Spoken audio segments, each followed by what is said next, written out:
दयालु था और वो अपने जंगल के हर परिंदे का ख्याल रखता था। उसके राजा होने से जंगल के सब लोग काफी खुश थे। एक दिन राजा जी अपने वजीर उल्लू से कहने लगे, उल्लू वजीर, काफी दिन हो गए हैं, हमने अपने जंगल की प्रजा के लिए कोई बाजार नहीं लगाया जिसमें वो कुछ बेचकर पैसे कमा सके।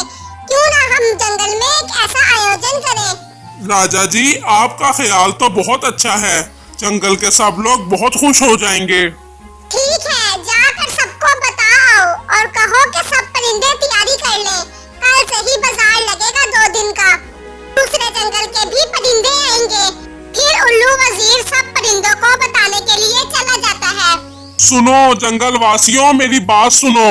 हमारे जंगल के राजा जी ने आप सबके लिए एक ऐसा बाजार लगाने का सोचा है जिसमें आप सब अपनी दुकान लगाकर कुछ ना कुछ बेच सकते हैं और पैसे कमा सकते हैं। और ये बाजार 2 दिन तक लगेगा, तो आप सब तैयारियां शुरू कर दें। कहकर उल्लू वजीर वहाँ से चला जाता है। राजा जी के फैसले से जंगल के सब परिंदे बहुत खुश थे। हमारे राजा जी कितने अच्छे हैं, उन्होंने हमारे लिए कितना अच्छा सोचा है। लेकिन हम दुकान लगाएंगे किस चीज की? गौरी बहन, मैंने तो सोच लिया है, मैं तो समोसों की दुकान लगाऊंगी। आपको तो पता ही है मैं कितने अच्छे समोसे बनाती हूँ और सबको कितने पसंद है मेरे हाथ के समोसे। चिड़िया, मैंने भी सोच लिया है, मैं चूड़ियों की दुकान लगाऊंगी। रंग बिरंगी चूड़ियाँ सबको बहुत पसंद आएंगी। और मैंने भी सोच लिया है, मैं मिट्टी के बर्तन बेचूंगी और मुझे वो बनाने भी आते हैं।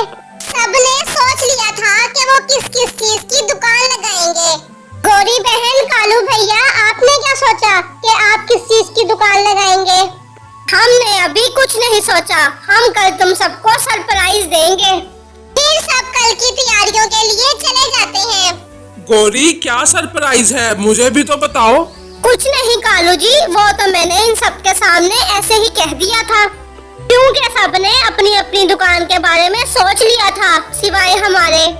गौरी, फिर क्या सोचा तुमने? मैंने सोचा था मैं समोसों की दुकान लगाऊंगी, लेकिन मेरे से पहले ही उस चिड़िया ने कह दिया। गौरी, छोड़ो तुम समोसों को, तुम तो समोसों से भी अच्छी एक चीज बनाती हो। क्या कालू जी? बिरयानी। गौरी, तुम्हें पता तो है मुझे कितनी पसंद है तुम्हारे हाथ की। ठीक है, हम बिरयानी की दुकान लगाएंगे, देखना हम सबसे अच्छा मुनाफा कमाएंगे।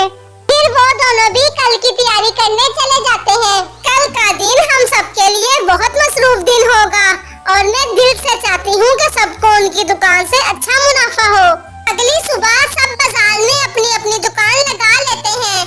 चिड़िया के समोसे देखने में ही वाकई बहुत मजे के लग रहे थे और कबूतर की दुकान तो रंग बिरंगी चूड़ियों से भरी हुई थी जो कि बहुत खूबसूरत लग रही थी, और चील के मिट्टी के बर्तन बहुत अच्छे लग रहे थे। वहीं कालू कौवा और गौरी कौवी ने भी बिरयानी की दुकान लगा ली थी। आज हमने पहली दफा इतनी मेहनत की है, मैं तो थक गई हूँ ये बनाकर। जब लोग आकर हमारी बिरयानी खाएंगे तो हमारी थकन खुद ही उतर जाएगी मुनाफा कमाकर। फिर सबकी दुकानों पर ग्राहक आना शुरू हो जाते हैं और सबकी दुकान अच्छे से चलने लगती है और सब मुनाफा भी अच्छा कमाने लगे थे।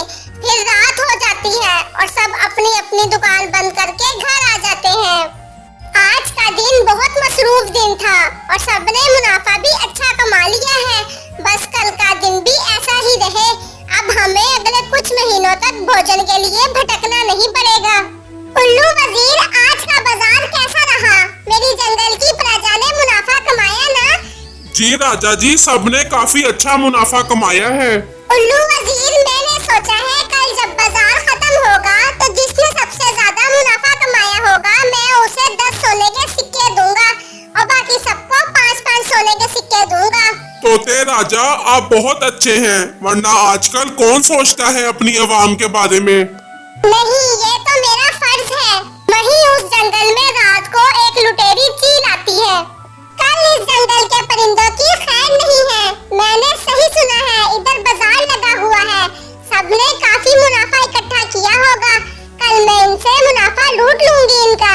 जंगल वालों, तैयार हो जाओ, लुटेरी चील आई है तुम सबको लूटने।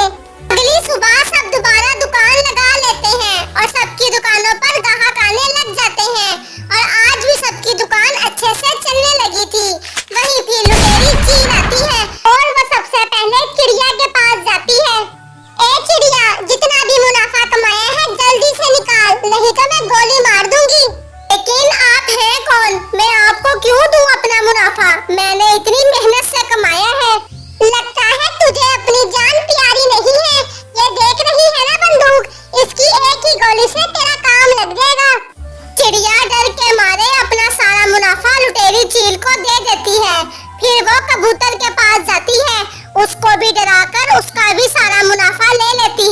और चील दीदी को भी लूट लेती है। कालू और गौरी की दुकान सबसे आखिर पर थी, उन्होंने सब कुछ देख लिया था। कालू जी हमें कुछ करना होगा वरना ये लुटेरी चील हमें भी लूट लेगी। लेकिन गौरी हम करेंगे क्या? कालू जी जल्दी से जाकर राजा जी के सिपाहियों को लेकर आओ। कालू कौवा जल्दी से उड़कर चला जाता है, लेकिन उतनी ही देर में वहाँ लुटेरी चील आ जाती है। पता तो तुझे चल गया होगा कि मैं कौन हूँ, जल्दी से अपना मुनाफा दे मुझे। गौरी कौवी को कुछ समझ नहीं आ रहा था कि वो क्या करे। फिर अचानक वो लाल मिर्चें उठाकर उसकी आंखों में डाल देती है और वो तड़प कर गिर जाती है। और उतनी ही देर में वहाँ राजा जी के सिपाही आ जाते हैं और वो चील को जेल में बंद कर देते हैं और सबको उनका मुनाफा वापस मिल जाता है। जब ये खबर राजा तक जाती है तो वो गौरी कौवी को बुलाता है। आपने बहुत बहादुरी का काम किया है। जब तक आप जैसे हमारे जंगल में हैं, हमें किसी से डरने की जरूरत नहीं है। और वो गौरी कौवी को इनाम के तौर पर 50 सोने के सिक्के देता है और वो अपने उल्लू वजीर को कहता